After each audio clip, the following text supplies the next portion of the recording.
다 함께 성경 봉독하겠습니다. 갈라디아서 4장 4절로 7절 말씀입니다. 때가 참에 하나님이 그 아들을 보내사 여자에게서 나게 하시고 율법 아래에 나게 하신 것은 율법 아래에 있는 자들을 속량하시고 우리로 아들의 명분을 얻게 하려 하심이라. 너희가 아들이므로 하나님이 그 아들의 영을 우리 마음 가운데 보내사 아빠 아버지라 부르게 하셨느니라. 그러므로 내가 이후로는 종이 아니요 아들이니 아들이면 하나님으로 말미암아 유업을 받을 자니라. 아멘. 지난 2주 동안 우리는 삼위일체 하나님이 어떤 분인지에 대해 이야기를 했습니다. 전통적으로 한국 교회에서 삼위일체는 이해할 수 없는 신비로 여깁니다. 그래서 접근하거나 이해하려고 하지를 않고 덮어둡니다. 혹은 이단 감별용 교리 정도로만 치부됩니다. 그래서 삼위일체 하나님을 아는 것과 성도들의 실제의 삶은 철저히 분리되어 있었습니다. 이번 삼위일체 시리즈 설교를 통해 삼위일체 하나님에 대해 올바로 알고 풍성히 누리는 귀한 시간이 되기를 축복합니다. 하나님은 저 멀리 계신 무서운 경찰관이 아닙니다. 그분은 아버지이십니다. 영원 전부터 아들을 사랑하신 아버지이십니다. 그 사랑이 너무나 커서 흘러 넘친 것이 바로 이 세상이고 바로 우리입니다. 하나님이 우리와 세상 만물을 창조하신 동기는 넘침입니다. 사랑의 넘침입니다. 하나님이 세상을 만드시고 좋았다라고 말씀하십니다. 그런데 딱 하나 좋지 않다고 하신 것이 있었습니다. 창세기 2장 18절입니다. 여호와 하나님이 이르시되 사람이 혼자 사는 것이 좋지 아니하니 내가 그를 위하여 돕는 배필을 지으리라 하시니라. 사람이 혼자 사는 것이 좋지 아니하니 왜 좋지 않았겠습니까? 아담이 일을 못해서입니까? 에덴 동산이 너무 넓어서 관리가 안 되어서 그렇겠습니까? 아닙니다. 기능의 문제가 아닙니다. 아담이 혼자 있는 것이 좋지 않았던 진짜 이유는 아담이 하나님을 닮지 않은 상태였기 때문입니다. 우리가 믿는 하나님은 어떤 분이십니까? 삼위일체이십니다. 아버지와 아들과 성령이 영원토록 사랑의 교제를 나누시는 관계적인 분입니다. 하나님은 본질적으로 함께이십니다. 그런데 아담은 혼자였습니다. 하나님은 아담을 보며 이렇게 생각을 하셨을 겁니다.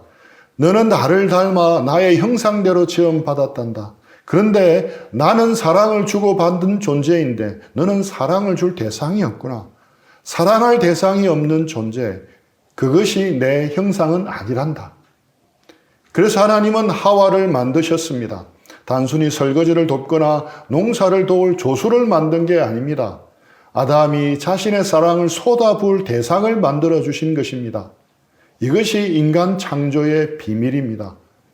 우리는 일하기 위해서 태어난 개미가 아닙니다. 우리는 사랑하고 사랑받기 위해 태어난 하나님의 형상입니다. 오늘날 2030 세대가 겪는 가장 큰 고통이 무엇입니까? 바로 관계의 단절입니다. 비혼, 혼밥, 혼술, 혼영, 혼행, 혼코노. 우리는 편의를 위해 혼자를 선택합니다. 그렇게 할 수밖에 없는 상황이어서 안타까운 마음도 듭니다. 이런 삶이 편리할 수도 있습니다.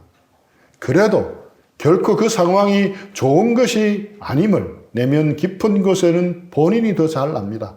왜냐하면 우리의 영혼의 설계도와 맞지 않기 때문입니다. 스마트폰도 충전되어야 쓸 수 있듯이 우리도 누군가와 연결되어 사랑을 주고받으며 충전될 때 정상 작동하도록 설계되었습니다. 그러니 여러분의 가치는 얼마나 많은 일을 했느냐로 결정되지 않습니다. 내가 얼마나 깊이 사랑하고 있는가가 여러분의 진짜 가치입니다. 옆에 있는 친구, 가족, 연인, 그들은 귀찮은 존재가 아닙니다. 여러분이 하나님의 형상임을 증명해 주는 거울입니다. 많은 청년들이 결혼을 두려워합니다. 결혼하면 내 인생이 끝나는 것은 아닌가? 나만의 시간이 없어지잖아. 손해보는 장사야. 왜 이런 생각이 들겠습니까? 우리가 사랑을 파이 나누어 먹기 게임으로 생각하기 때문입니다. 파이는 한정되어 있는데 결혼하면 내 몫이 줄어든다고 생각하는 겁니다. 마치 제로섬 게임으로 여깁니다. 하지만 삼위일체 하나님의 사랑은 다릅니다. 성부와 성자와 성령은 서로에게 자신을 다 주십니다. 아끼지 않고 주십니다. 그런데도 놀랍게도 셋 중 누구도 소멸하지 않습니다. 오히려 서로가 서로 안에 거하면서 더 풍성해집니다. 이것이 지난 시간에 나눈 페리코레시스의 신비입니다. 1 더하기 1이 2가 아니라 무한대가 되는 것입니다. 하나님 안에서 하는 연애와 결혼은 이것을 배우고 실현하는 것입니다. 내가 죽어서 상대방을 살리는 것입니다. 그런데 신기하게도 내가 죽었는데 도리어 나도 사는 것입니다. 내 것을 주었는데 도리어 더 풍성하게 돌려받는 것입니다. 이것이 삼위일체의 흔적이 우리 삶에 나타나는 방식입니다. 사랑은 소모되는 것이 아닙니다. 사랑은 전폭되는 것입니다. 하나님이 그렇게 만드셨습니다. 우리 형제자매들이 하고 있고 하게 될 데이트와 결혼이 이 삼위일체의 춤을 배우는 학교가 되기를 축복합니다. 그런데 오늘 우리 자신을 한번 돌아봅시다. 삼위일체 하나님의 사랑의 넘침으로 만들어진 우리는 어떻게 살아가고 있습니까? 왜 그 사랑을 잘 느끼지 못하고 있습니까? 왜 우리의 삶은 이토록 건조하고 외롭고 불안합니까? 인스타그램을 봅니다. 다들 맛있는 것을 먹고 좋은 곳으로 여행을 가고 취업을 하고 연애를 합니다. 사진 속 그들은 너무나 행복해 보입니다. 그런데 내 모습을 보면 어떻습니까? 초라합니다. 뒤처진 것 같습니다. 나만 멈춰 있는 것 같습니다. 그래서 우리는 끊임없이 그들처럼 하려고 합니다. 무언가를 채우려고 합니다. 더 좋은 스펙, 더 높은 연봉, 더 인정받는 위치, 혹은 나를 높여주고 꽉 안아줄 누군가를 찾아 헤매입니다. 성경은 이러한 상태를 아주 간단하고도 핵심적인 단어로 정의를 합니다. 바로 죄입니다. sin스가 아니라 대문자 sin입니다. 가장 본질적인 죄라는 의미입니다. 여러분은 죄라고 하면 무엇이 떠오르십니까? 거짓말을 하고 속이는 것, 술 마시고 담배 피는 것, 물론 그것들도 죄일 수가 있습니다. 하지만 성경이 말하는 죄의 뿌리는 훨씬 더 깊습니다. 초대교회의 위대한 스승이었던 아우구스티누스는 인간의 죄성을 이렇게 표현했습니다. 자기 자신에게로 굽어 있는 마음. 이것이 무슨 뜻입니까? 원래 우리는 해바라기처럼 하나님을 향해 활짝 펴져 있도록 지어졌습니다. 하나님의 사랑을 받고 그 사랑을 이웃에게 반사하도록 설계되었습니다. 그런데 죄가 들어오면서 우리의 마음이 휘어졌습니다. 하나님이 아니라 나 자신을 향해 구부러져 버린 것입니다. 자기애, 셀프 러브입니다. 내가 내 인생의 주인공이 되어야 합니다. 내가 세상의 중심이 되어야 합니다. 모든 사람이 나를 주목해야 하고 모든 상황이 나에게 유리하게 돌아가야 합니다. 이것이 죄의 본질입니다. 여러분, 이것이 자유 같아 보이십니까? 내 인생은 나의 것이라고 외치면 자유로울 것 같습니까? 아닙니다. 지옥같이 됩니다. 겨울왕국에서 주인공 엘사가 부른 레리꼬는 전 세계적인 히트곡이 되었습니다. 엘사는 만지면 모든 것을 얼려버리는 특이한 능력을 가지고 있었습니다.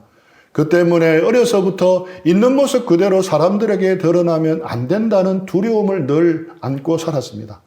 궁전문을 다 닫고 장갑 속으로 꽁꽁 숨어버렸습니다. 그러나 비밀이 알려지면서 사람들은 엘사를 마법을 지닌 괴물로 여기게 되었습니다. 엘사는 엄청난 상처를 받았습니다. 그리고 고립을 선택했습니다. 엘사는 북쪽의 얼음산 위에 얼음 궁전을 지었습니다.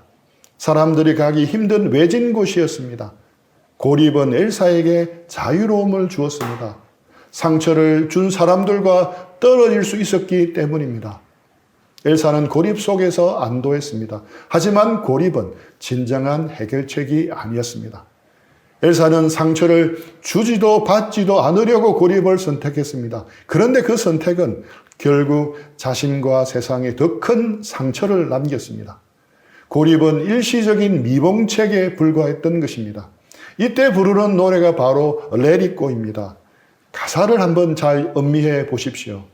A kingdom of isolation, 고립의 왕국. And it looks like I am king, 나는 그곳에서 여왕인 것 같아. 엘사는 문을 닫아 걸고 혼자만의 성을 짓고 그곳에서 여왕처럼 홀로 삽니다. No right, 옳은 것도, no wrong, 그런 것도, no rules for me, 규칙도 없어. 그녀는 자유를 외칩니다. 이것이 현대인들이 꿈꾸는 구원입니다. 간섭받지 않는 것, 내 마음대로 하는 것, 혼자 있는 것. 하지만 결과가 무엇이었겠습니까? 온 세상이 얼어붙었습니다. 엘사의 마음도 얼어붙었습니다. 그것은 따뜻한 천국이 아니라 차가운 감옥이었습니다. 진정한 구원은 어디서 왔습니까? 동생 안나가 언니를 위해 자신을 희생하며 뛰어들었을 때 그 얼음이 녹았습니다. 관계가 회복되었을 때, 사랑이 연결되었을 때 봄이 찾아왔습니다. 이것이 복음의 그림자입니다. 삼위일체 하나님은 고립의 왕국에 갇힌 신이 아닙니다. 그분은 사랑으로 엮인 관계의 왕국을 다스리십니다. 죄는 우리를 엘사처럼 만듭니다. Let it go, let it go. 나 좀 내버려둬 라고 외치게 만듭니다. 하지만 은혜는 우리를 안나처럼 만듭니다. 문을 두드리고 관계 속으로 들어가는 것입니다. 여러분은 지금 얼음성에 갇혀 있고 싶습니까? 아니면 사랑의 봄날을 누리고 싶습니까? 생각해 보십시오. 내가 내 삶의 왕이 되면 내 주변의 모든 사람은 둘 중에 하나가 됩니다. 나를 도와주는 도구이거나 내 앞길을 막는 경쟁자입니다. 거기에는 진짜 사랑이 없습니다. 필요에 의한 거래만 있을 뿐입니다. 내가 왕이 되면 실수가 없습니다. 내 왕국을 내가 지켜야 하기 때문입니다. 내 자존심을 지켜야 합니다. 내 평판을 유지해야 합니다. 내 인기도 유지해야 합니다. 내 통장 잔고도 넉넉하게 유지해야 합니다. 이것들이 무너지면 나는 끝장이 나 버립니다. 그래서 우리는 24시간 불안합니다. 누가 나를 무시할까봐, 내가 실패할까봐 전전긍긍합니다. 이것이 바로 고아의 삶입니다. 아버지가 없는 사람, 스스로 자신의 인생을 책임져야 하는 사람의 비참함입니다. 우리는 교회를 다니면서도 이런 고아처럼 살 때가 많습니다. 하나님을 믿는다고 하지만 여전히 내 인생의 성적표를 들고 하나님 앞에 떨고 있습니다. 하나님, 제가 이번 주에 죄를 좀 지었습니다. 하나님, 제가 기도를 좀 못했습니다. 그래서 벌 주실 건가요? 제 앞길을 막으실 건가요? 보십시오. 우리의 시선이 어디를 향해 있습니까? 하나님이 아니라 나의 행위를 보고 있습니다. 여전히 나를 향해 굽어 있는 것입니다. 이것은 종교이지 복음이 아닙니다. 우리가 가진 문제는 단순히 규칙 몇 개를 어긴 것이 아닙니다. 우리가 가진 문제는 사랑의 대상이 틀렸다는 것입니다. 우리는 하나님보다 우리 자신을 더 사랑합니다. 우리는 하나님이 주는 평안보다 세상이 주는 인정을 더 사랑합니다. 그래서 우리는 말라 비틀어져 갑니다.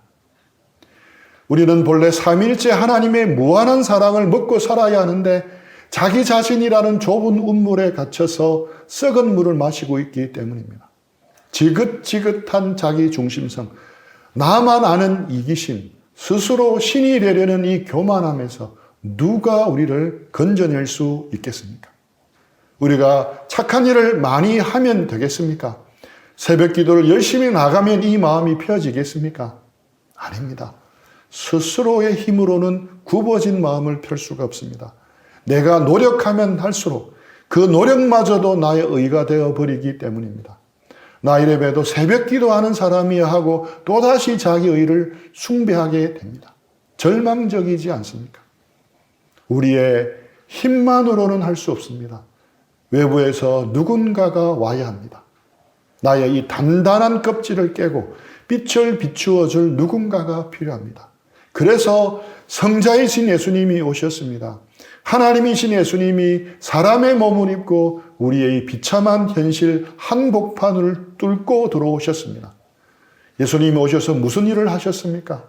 단순히 착하게 살아라고 말씀하고 가셨습니까? 아니면 우리 죄를 지우개로 석석 지워주기만 하셨겠습니까? 아닙니다. 예수님이 하신 일은 우리의 상상을 초월합니다. 그분은 자신의 가장 소중한 것을 우리에게 주셨습니다. 많은 사람이 이렇게 생각합니다. 우리가 죄를 너무 많이 지어서 하나님이 화가 나셔서 그래서 예수님이 대신 매를 맞으러 오신 거야. 마치 법정에서 우리가 낼 벌금을 대신 내어주는 정도로만 이해합니다. 물론 맞습니다. 대속의 은혜도 중요합니다. 하지만 이것만으로 복음을 충분히 설명할 수가 없습니다. 만약 구원이 죄 용서뿐이라면 우리의 상태는 어떻게 되겠습니까? 죄인에서 무죄인이 됩니다. 마이너스에서 제로가 되는 것입니다. 법정에서 판사가 피고인 무죄다, 집으로 가라고 판결했습니다. 자유의 몸이 되었습니다. 그런데 집이 없습니다. 돌아갈 곳이 없습니다. 여전히 고아이고 여전히 혼자입니다. 죄는 씻었지만 하나님과의 관계는 여전히 서먹합니다. 하나님이 원하시는 구원은 이 정도가 아닙니다. 갈라디아서 4장 5절입니다. 율법 아래에 있는 자들을 속량하시고 우리로 아들의 명분을 얻게 하려 하심이라. 하나님의 목표는 우리를 무죄인 것으로 만드는 것이 아닙니다. 아들로 만드는 것입니다. 법정에서 내보낸 것만이 아닙니다. 따뜻한 안방으로 들어오도록 하는 것입니다. 이것을 위해 예수님이 행하신 일을 즐거운 교환, 해피 익스체인지라고 불렀습니다. 종교개혁자 루터가 사용한 용어입니다. 위대한 맞교환입니다. 상상해 보십시오. 여기 빚더미에 앉아 병들고 냄새나는 거지가 있습니다. 바로 우리입니다. 그리고 저기에 온 우주를 다 가지고 계신 왕자님이 계십니다. 바로 예수님입니다. 왕자님이 거지에게 다가와 말을 합니다. 나랑 옷을 바꿔 입자. 나랑 신분을 바꾸자. 예수님은 우리에게서 무엇을 가져가셨습니까?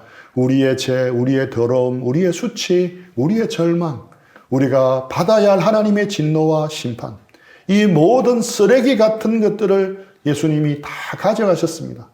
그리고 십자가 위에서 그 모든 것을 뒤집어 쓰고 죽으셨습니다. 그렇다면 예수님은 우리에게 무엇을 주셨습니까? 단순히 깨끗한 새 옷 정도가 아닙니다. 그분은 자신의 신분을 주셨습니다. 성자 예수님이 영원 전부터 아버지와 누리셨던 그 친밀함을 주셨습니다. 아버지가 아들을 보며 이는 내 사랑하는 아들이요 내 기뻐하는 자라고 말씀하셨던 바로 그 사랑받는 자의 위치를 우리에게 주셨습니다. 이것이 이해가 되십니까? 이것은 말도 안 되는 거래입니다. 사기적인 거래입니다. 하지만 이것이 십자가에서 일어난 일입니다. 예수님은 십자가에서 철저하게 버림을 받으셨습니다. 엘리 엘리 라마 사박다니 나의 하나님 어찌하여 나를 버리셨나이까? 왜 예수님은 아버지에게서 끊어주셔야만 했겠습니까? 왜 그토록 사랑하던 아버지에게서 버림받아야 했습니까? 우리를 아버지에게 연결하기 위해서입니다. 자신이 고아가 됨으로써 우리를 아들로 만들기 위해서입니다. 자신이 밖으로 쫓겨남으로써 우리를 집 안으로 들이기 위해서입니다. 이제 우리는 하나님 앞에 설 때 나의 이력서를 들고 가는 것이 아닙니다. 예수님의 명함을 들고 갑니다. 예수님의 얼굴을 하고 갑니다. 성부 하나님이 지금 이 시간 여러분을 보실 때 누구를 보시는지 아십니까? 여러분의 죄와 실수를 보시는 것이 아닙니다. 여러분을 감싸고 있는 예수 그리스도의 의를 보십니다. 예수님을 사랑하는 그 똑같은 크기로 지금 여러분을 사랑하고 계십니다. 예수님을 사랑하시는 그 똑같은 깊이로 지금 여러분을 사랑하고 계십니다. 여러분은 이제 하나님의 눈치를 봐야 하는 계약직 사원이 아닙니다. 회장님의 아들이고 딸입니다. 이것이 구원입니다. 여러분, 대기업 회장님을 만나려면 어떻게 해야 하겠습니까? 비서실을 거치고 까다로운 심사를 받아야 합니다. 옷을 단정히 입고 들어가 극도로 예의를 갖추어야 합니다. 실수라도 하면 큰일 납니다. 우리가 삼위일체를 모른다면 하나님께 드리는 기도도 이와 같을 것입니다. 저 멀리에 있는 무서운 회장님에게 나의 쓸모를 증명하고 원하는 것을 얻어내기 위해서 결제 서류를 내미는 숨막히는 시간처럼 되어버립니다. 하지만 기도의 본질은 전혀 다르다고 말합니다. 기도는 우리가 밑바닥에서 하늘을 향해 제발 들어달라고 소리치는 고된 노동이 아닙니다. 기도는 삼위일체 하나님의 영원하고 완벽한 교제 한가운데로 우리가 빨려 들어가는 시간입니다. 상상해 보십시오. 무서운 회장님실 문을 예의 바르게 두드리는 대신 회장님의 가장 사랑하는 아들 예수님이 우리의 손을 덥석 잡고 문을 활짝 열어젖히며 들어갑니다. 그리고 우리 마음속에 계신 아들의 영 성령님이 우리의 입술을 열어 이렇게 외치게 하십니다. 아빠, 우리 왔어요. 갈라디아서 4장 6절이 바로 그 말씀입니다. 하나님이 그 아들의 영을 우리 마음 가운데 보내사 아빠 아버지라 부르게 하셨느니라. 기도는 내가 억지로 짜내는 것이 아니라 내 안에 계신 성령님이 성자 예수님의 목소리로 성부 하나님을 아빠라고 부르는 메아리입니다. 실패해도 괜찮습니다. 내 꼴이 엉망이어도 괜찮습니다. 우리는 결제서류를 들고 선 직원이 아니라 예수님의 손을 잡고 아빠의 품으로 뛰어드는 자녀이기 때문입니다. 삼위일체 하나님이 계시기에 우리의 기도는 세상에서 가장 안전하고 따뜻한 대화가 됩니다. 이 사실이 믿어지십니까? 이것이 진짜라면 우리는 더 이상 두려워할 필요가 없습니다. 취업에 실패해도 사람들이 나를 인정해 주지 않아도 심지어 내가 또 넘어져서 죄를 지어도 우리의 신분은 변하지 않습니다. 한 번 자녀는 영원한 자녀이기 때문입니다. 그런데 여전히 마음 한구석에 불편한 분이 계실 겁니다. 목사님, 머리로는 알겠는데 가슴으로 안 느껴져요. 저는 여전히 하나님이 어려워요. 맞습니다. 우리는 너무나 오랫동안 고아로 살아서 아들의 삶이 익숙하지 않습니다. 그래서 하나님은 우리에게 또 다른 하나의 선물을 주셨습니다. 우리가 진짜 아들임을 확인시켜 주시는 분, 바로 성령님입니다. 갈라디아 4장 6절입니다. 너희가 아들이므로 하나님이 그 아들의 영을 우리 마음 가운데 보내사 아빠 아버지라 부르게 하셨느니라. 여기서 아들의 영은 성령님을 말합니다. 성령님은 우리 안에서 끊임없이 정언하십니다. 너는 혼자가 아니야. 너는 하나님의 아들이야. 하나님은 내 아빠야. 여기서 아빠라는 단어에 주목해 보십시오. 이 단어는 어린아이가 아버지를 부르는 가장 친근한 호칭입니다. 히브리 말도 우리 말도 아빠라는 발음은 똑같습니다. 유대인들은 감히 하나님을 아버지라고 부르지 못했습니다. 그 이름이 너무 거룩해 서 입에 담지도 못했습니다. 그런데 예수님은 하나님을 아빠라고 부르셨습니다. 그리고 이제 우리에게 말씀하십니다. 너희도 아빠라고 불러라. 내가 아빠에게 받는 사랑을 너희도 받아라. 여러분이 기도할 때 눈을 감고 하나님 아버지라고 부르는 그 순간 어떤 일이 일어나는지 아십니까? 단순히 종교적인 주문을 외우는 것이 아닙니다. 여러분은 성자 예수님이 누리시는 그 특권 안으로 들어가는 것입니다. 여러분이 아버지 하나님 저는 너무 힘들어요 라고 말할 때 온 우주를 만드신 하나님이 하시던 일을 멈추시고 귀를 기울이십니다. 왜냐하면 사랑하는 자녀의 목소리이기 때문입니다. 이것을 제대로 알고 누리면 우리의 일상에 어떤 변화가 일어나겠습니까? 첫째, 우리는 실패를 두려워하지 않게 됩니다. 캠퍼스 생활, 직장 생활을 하다 보면 실수할 때가 있습니다. 교수님에게 깨지고 상사에게 깨어집니다. 직장에서는 심할서를 쓰고 책임까지 져야 합니다. 자괴감에 빠집니다. 나는 왜 이 모양일까? 나는 쓸모없는 인간이에요. 세상은 우리에게 능력이 없으면 아웃이라고 말합니다. 하지만 그 순간 우리는 기억해야 합니다. 내 직업적인 성취가 내 정체성의 전부는 아니다. 나는 하나님의 자녀다. 내가 회사에서 잘려도 내가 시험에서 떨어져도 하나님은 나를 해고하지 않으신다. 이 든든한 백이 있는 사람은 무너지지 않습니다. 실수를 인정하고 다시 일어설 수 있는 회복 탄력성이 생깁니다. 그것은 하나님의 자녀됨의 확신에서 나옵니다. 둘째, 우리는 사람들의 평가에서 자유로워집니다. 우리는 늘 남의 시선을 의식합니다. 인스타그램의 좋아요 숫자에 기분이 오락가락합니다. 왜 그럴까요? 사랑에 굶주렸기 때문입니다. 남들에게 인정받아서 내 가치를 증명하고 싶기 때문입니다. 이미 배가 부른 사람은 길가에 떨어진 빵 조각을 줍지 않습니다. 마찬가지로 하나님의 무한한 사랑을 받은 사람은 구걸하지 않습니다. 하나님이 나를 최고로 사랑하시는데 사람들이 나를 좀 몰라주면 어때? 이런 거룩한 배짱이 생깁니다. 갈라디아서 4장 7절은 이렇게 결론을 맺습니다. 그러므로 내가 이후로는 종이 아니요 아들이니 아들이면 하나님으로 말미암아 유업을 받을 자니라. 그러므로 내가 이후로는 종이 아니요 아들이니. 이제 종처럼 살지 마십시오. 노예처럼 눈치 보며 살지 마십시오. 여러분은 왕의 자녀입니다. 아버지의 냉장고를 마음대로 열 수 있는 권리가 여러분에게 있습니다. 여러분을 향한 이 자녀됨의 백은 거저 주어진 것이 아닙니다. 십자가를 바라보십시오. 우리를 사랑의 품으로 데려오기 위해 하나님이 일하셨습니다. 아버지 하나님은 하나뿐인 예수님을 우리에게 보내주셨습니다. 예수님은 우리를 대신해 십자가에서 모든 고통을 받으셨습니다. 성령님은 지금도 이 크신 사랑을 우리 마음에 깨닫게 하십니다. 하나님은 자신의 전부이신 예수님을 십자가에 내던지셨습니다. 그만큼 여러분을 간절히 원하고 사랑하십니다. 생명을 내어주고 얻은 관계입니다. 엄청난 대가를 치른 사랑입니다. 주변의 얄팍한 평가와 견줄 수가 없습니다. 인스타그램의 좋아요 숫자와도 차원이 다릅니다. 어떤 기준도 이 사랑의 가치를 매길 수가 없습니다. 이번 한 주간 세상의 파도 속에서 힘들고 지칠 때마다 조용히 속삭여 보십시오.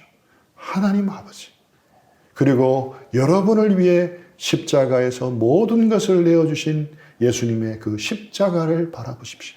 그곳에 하나님의 진짜 사랑이 있습니다. 단순히 죄를 용서하는 것으로 끝나지 않습니다. 우리를 영원한 가족으로 안아주시는 뜨거운 초대입니다. 이 사랑이 여러분의 움츠러들었던 마음을 활짝 펴주시기를 축복합니다. 차갑게 식은 가슴을 다시 뜨겁게 뛰게 하시기를 주님의 이름으로 간절히 축원합니다. 우리 들은 말씀 가지고 기도하면서 적용하는 시간들 가지겠습니다.